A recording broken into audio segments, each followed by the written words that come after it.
नमस्कार बच्चों, Hindi learning channel में आपका स्वागत है। आज कक्षा 10वीं का 8वां पाठ ऋतुराज जी की रचना कन्यादान लेकर आपके सामने प्रस्तुत हुई हूँ। जी हाँ, कन्यादान कविता। वैसे तो कन्यादान कविता जो है वो देखने में तो एक साधारण कविता प्रतीत होती है, पर ये अपने अंदर बड़े गहरे अर्थ छिपाए बैठी है। और वो गहरे अर्थ क्या हैं वो आज हम आपको कविता में बताएंगे। इस कविता में बच्चों इजी एक्सप्लेनेशन के साथ मैंने आपको बुक के एक्सरसाइज के सारे क्वेश्चन सॉल्व करके दे दिए हैं। एक्स्ट्रा इंपॉर्टेंट जितने भी क्वेश्चंस इस चैप्टर से रिलेटेड थे वो भी मैंने आपको इस वीडियो में प्रोवाइड करवा दिए हैं। चलिए कविता शुरू करने से पहले ऋतुराज जी के बारे में बात कर लें। ऋतुराज, जी हाँ, ये छायावादी युग के कवि हैं और इनका जन्म 1940 में भरतपुर राजस्थान में हुआ। ध्यान रखिएगा इस चीज को, इनका जन्म भरतपुर राजस्थान में हुआ था और ये इनका जो जन्म है 1940 में हुआ, यानी कि 1947 देश की आजादी के पहले। और उस टाइम पर महादेवी वर्मा जैसे जो लेखिका और लेखक थे वो कविताएं लिखा करते थे और उनकी कविताओं का हमेशा विषय प्रकृति रहा करता था, सौंदर्य रहा करता था, प्रेम रहा करता था। लेकिन ऋतुराज जो कवि हैं, इनकी कविताओं का विषय हमेशा समाज के ऊपर रहा, समाज के विषयों से रिलेटेड। यानी कि कभी किस्मत पर लिख दी कविता, या फिर समाज में कोई चीज बुरी घटना घटी तो उसके बारे में लिख दी, कोई सुख हुआ तो उसके बारे में लिख दिया, कोई दुख हुआ तो उसके बारे में लिख दिया। तो कन्यादान कविता भी ऋतुराज जी की ही रचना है। और कन्यादान शब्द अगर देखा जाए, अगर हम इसका शाब्दिक अर्थ देखें, कन्या का दान, यानी कि कन्या के साथ दान करना, शब्द प्रयोग जो है ना वो अच्छा नहीं लग रहा, अपमानजनक सा लग रहा है, सम्मान बोधक नहीं लग रहा। तो इससे प्रतीत होता है कि मानो कन्या कोई वस्तु है जिसे आपने दान कर दिया। कन्या मान लो कोई आपको ऐसा लग रहा है जैसे बेजान है, उसमें कोई जान थोड़ी है, व्यक्तित्वहीन है, उसकी अपनी कोई इच्छा ही नहीं है। तो ये शब्द प्रयोग जो है ना वो अच्छा नहीं लग रहा, कन्यादान वर्ड। मानो कन्यादान वैसे होता क्या है कि माँ बाप जो हैं वो कन्या का दान करते हैं, यानी कि अपनी बेटी का हाथ बेटे के हाथ में जब देते हैं तो उस रिवाज को उस टाइम पर कन्यादान कहा जाता है। और कन्यादान में कन्या के माता पिता जो हैं, कन्यादान कर दिया तो इसका मतलब ये नहीं कि कन्या के माता पिता के साथ अब कन्या का कोई संबंध नहीं रहा, वो पराई हो गई। ये दोनों अर्थ थोड़े से ना अटपटे से हैं, अच्छा नहीं लग रहा। लेकिन अगर हम पॉजिटिव देखें इसको, कन्यादान का दूसरा पक्ष भी है, वो ये कि भारत में तो दान की बड़ी महिमा है। दान वही श्रेष्ठ माना जाता है जो दिया जाने योग्य हो, जो मूल्यवान हो, जो श्रेष्ठ हो। इसके लिए दान का योग्य पात्र भी देखा जाता है और किसी योग्य पात्र को दी जाने वाली वस्तु दान करने से दानदाता स्वयं को धन्य मानता है। इस दृष्टि से अगर देखा जाए तो कन्यादान मनुष्य द्वारा किया गया श्रेष्ठतम दान माना जाता है। जब व्यक्ति श्रेष्ठ संस्कारों से पाली गई अपनी कन्या को उसके ससुराल वालों को सौंपता है तो वह धन्य हो जाता है। वहां कन्यादान करना जो है वो सर्वोत्तम माना जाता है। तो इस पाठ में हम ये पढ़ेंगे कि माँ बेटी को क्या सीख दे रही है। इस कविता में मैंने आपको कुछ क्वेश्चंस दिए हैं अभ्यास के लिए। पहले आप मेरी कविता सुनिएगा, उसके बाद अपने आप ये सारे क्वेश्चन आप सॉल्व कर लेंगे एक एक करके। देखिए, पहला क्वेश्चन मैंने आपसे पूछा है, कवि ने किसके दुख को प्रामाणिक कहा है और क्यों। अभी आप जब मेरे से कविता सुनेंगे तो अपने आप आंसर करेंगे। सेकंड क्वेश्चन मैंने आपसे पूछा, माँ की अंतिम पूंजी कौन है। थर्ड है, दुख बांचना शब्द का आशय स्पष्ट करें। जब मैं अभी आपको व्याख्या समझाऊंगी तो ध्यान से सुनिएगा। कवि ने किसे धुंधले प्रकाश की पाठिका कहा है और क्यों। कविता में मां द्वारा आ का प्रयोग क्या बताया गया है। वस्त्रों और आभूषणों को स्त्री जीवन के बंधन क्यों कहा गया है। कवि द्वारा ऐसा क्यों कहा गया कि लड़की जैसी दिखाई मत देना। मां ने बेटी को अपने चेहरे पर रीझने के लिए क्यों मना किया है। कन्यादान कविता के कवि का नाम क्या है और कविता के अनुसार बेटी का स्वभाव कैसा था। ये सारे क्वेश्चनों के आंसर जब मैं अभी व्याख्या करने जा रही हूं तो आपको वन बाय वन सारे आंसर मिल जाएंगे। चलिए व्याख्या स्टार्ट करते हैं हम। कन्यादान कविता। कितना प्रामाणिक था उसका दुख, लड़की को दान में देते वक्त जैसे वही उसकी अंतिम पूंजी हो। लड़की अभी सियानी नहीं थी, अभी इतनी भोली सरल थी कि उसे सुख का आभास तो होता था लेकिन दुख बांचना नहीं आता था। चलिए पहले यहां तक ही कर लेते हैं। तो प्रस्तुत कविता, जैसे कि स्टूडेंट्स आपको पता ही है, ये कवि ऋतुराज द्वारा रचित है। एमसीक्यू भी मैंने आपको दे दिया है इसका। इसमें एक माँ है जो अपनी पुत्री के विवाह पर भविष्य के बारे में उसको शिक्षा दे रही है, एजुकेट कर रही है, उसको नॉलेज दे रही है फ्यूचर में उसके साथ क्या होगा। वो उसे आदर्श के स्थान पर यथार्थ में जीने की सीख देती है। तो कवि क्या कहता है कि कितना प्रामाणिक था उसका दुख। कवि कहता है कि लड़की के विवाह को माँ के लिए कन्यादान करना बताया जाता है। ऐसा प्रतीत होता है कि लड़की ही उसके जीवन की क्या है, लड़की को दान में देते वक्त ही उसकी अंतिम पूंजी हो, जैसे वही उसके जीवन की अभी तक इकट्ठी की गई संचित अंतिम पूंजी थी और उसे भी उसने दान में दे दिया। लड़की कितना प्रामाणिक था उसका दुख देखिए कितना प्रामाणिक था, यानी कि कितनी वास्तविकता थी उसमें। तो इस जो कविता का जो ये लाइन है ना, कितना प्रामाणिक था उसका दुख, तो इस काव्यांश में माँ के दुख को, किसके दुख को प्रामाणिक बताया, माँ के दुख को प्रामाणिक बताया है। कन्यादान के समय माँ का दुख अत्यंत गहरा और वास्तविक होता है। क्यों? क्योंकि बेटी के साथ उसकी आत्मीयता जुड़ी होती है। आगे देखेंगे, लड़की अभी सियानी नहीं थी, अभी इतनी भोली सरल थी। तो जिस लड़की का विवाह किया गया था वो अभी तक सियानी भी नहीं हो पाई थी। ना तो वो शारीरिक दृष्टि से विवाह योग्य थी, ना उसे दीन दुनिया की समझ आ पाई थी। अभी तो वो बहुत भोली भाली थी।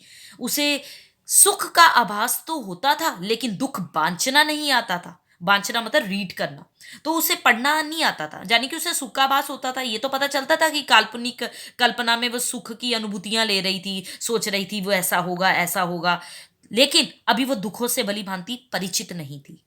पाठिका थी वह धुंधले प्रकाश की, बहुत इंपॉर्टेंट लाइन है, ध्यान रखिएगा, मैंने क्वेश्चन भी दिया इसका आपको। पाठिका थी वह धुंधले प्रकाश की, कुछ तुकों और कुछ लयबद्ध पंक्तियों की। तो पहले तो उसने ये बोला, अभी उसके सामने सुख का धुंधला प्रकाश था, यानी कि वो जो भी सुख की कल्पना कर रही थी वो पूरी तरह नहीं कर पा रही थी। उसके सामने सुख का काल्पनिक स्वरूप था, एक कल्पना लेके चल रही थी। वो सुख को कुछ कुछ जानने की कोशिश कर रही थी। और अब जब वो कल्पना लोक में घूम ही रही है तो बेटी को समझाते हुए माँ क्या कह रही है, पाठिका थी वह धुंधले प्रकाश की, कुछ तुकों और कुछ लयबद्ध पंक्तियों की। कुछ लयबद्ध पंक्तियां यानी कि आप सही नॉलेज दीजिए उसको, वो सही तर्क क्या दे रही है। माँ ने कहा, पानी में झांक कर अपने चेहरे पर मत रीझना। तो माँ ने पहली सीख क्या दी, ध्यान से सुन लीजिए। पहली सीख माँ ने दी कि अपने रूप सौंदर्य के बारे में कोई गलत फहमी मत पालना। कहीं ये मत समझ बैठना कि तुम्हारा रूप सभी को बांध लेगा। मत रीझना, अपने मतलब अपने चेहरे को देख के खुश मत होती रहना मिरर में देखकर। कहीं कहीं गलत फहमी मत पाल लेना कि मैं ही सुंदर हूं। कहीं ये मत समझ बैठना कि तुम्हारा जो रूप है वो सबको अट्रैक्ट कर लेगा अपनी तरफ। लेकिन जो जीवन की सच्चाई है वो कुछ और है, वास्तविकता कुछ और है। अब सुनिए दूसरी माँ क्या सच्चाई बता रही है।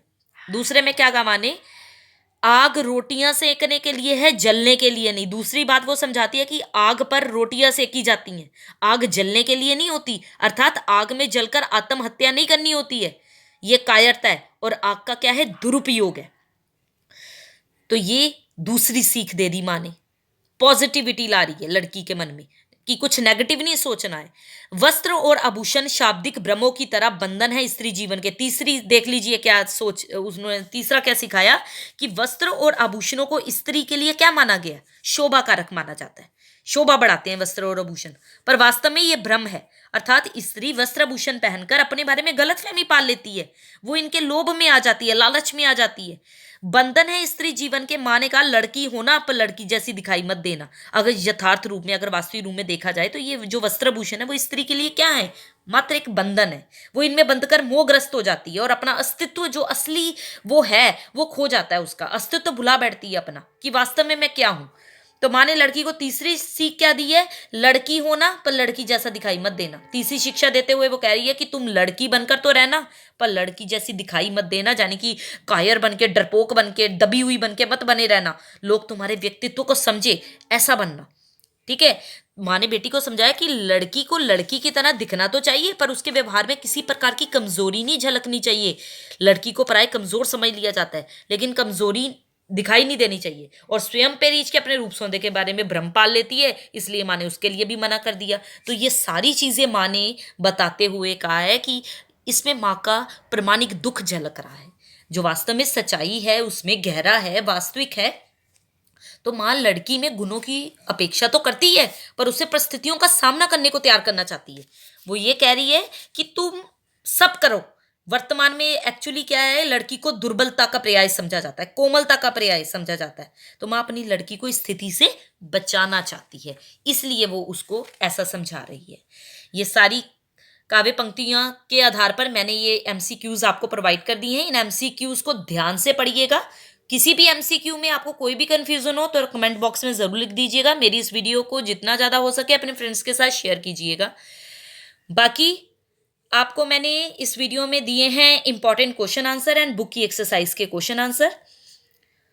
कन्यादान कविता का अगर आपसे कोई पूछ ले कि कन्यादान कविता में कवि क्या समझाना चाहता है शॉर्ट में, तो माँ ने बस इसमें बेटी को सचेत ही किया, और वो सचेत करना जरूरी भी समझा क्योंकि बेटी अभी दुनियादारी से अनजान है, भोली है, सरल थी। इस समय वो शादी की मोह कल्पना में खोई हुई है। उसे ये भी डर था कि कहीं उसकी ससुराल वाले उसे जलाकर ना मार डालें। इन कुछ ये जो पंक्तियां बताई हैं उसमें समाज में जो स्त्री की दयनीय दशा उसकी ओर भी संकेत किया गया कि दिन भर के कामकाज में वो खटती है, उस पर अत्याचार किए जाते हैं, कई बार उसे जला दिया जाता है। इसलिए वो अवेयर कर रही है अपनी बेटी को कि वस्त्रभूषणों से भ्रमित मत हो जाना, कहीं लड़की होने पर भी लड़की जैसी मत दिखाई देना, कमजोर मत दिखाई देना किसी को, और आग का सदुपयोग करना, इसे आत्महत्या का माध्यम मत बनाना कहीं। तो ये सारी उसने अपनी बच्ची को सीख दी है। बाकी स्टूडेंट्स ध्यान से इस वीडियो को देखिएगा, और इस वीडियो में आपको अर्थ ग्रहण संबंधी प्रश्न भी मैंने दिए हैं जो बहुत ही इंपॉर्टेंट है और आपसे पूछे भी जाते हैं। ये तो पाठ्य पुस्तक के प्रश्न उत्तर हैं, इनको तो नोट कर ही लीजिएगा, इजी लैंग्वेज में मैंने आपको प्रोवाइड किए हैं।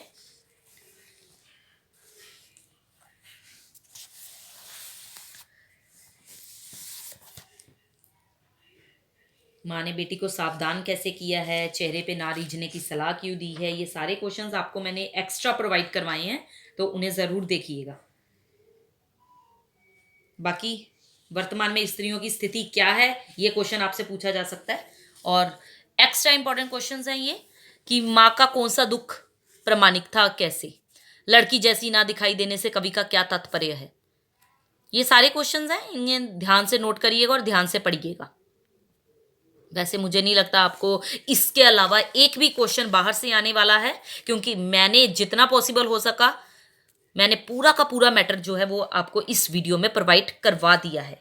तो कहीं भी घबराने की ज़रूरत नहीं है, बस इस वीडियो को ओपन कीजिए और कन्यादान कविता को आराम से पढ़िए। Okay students,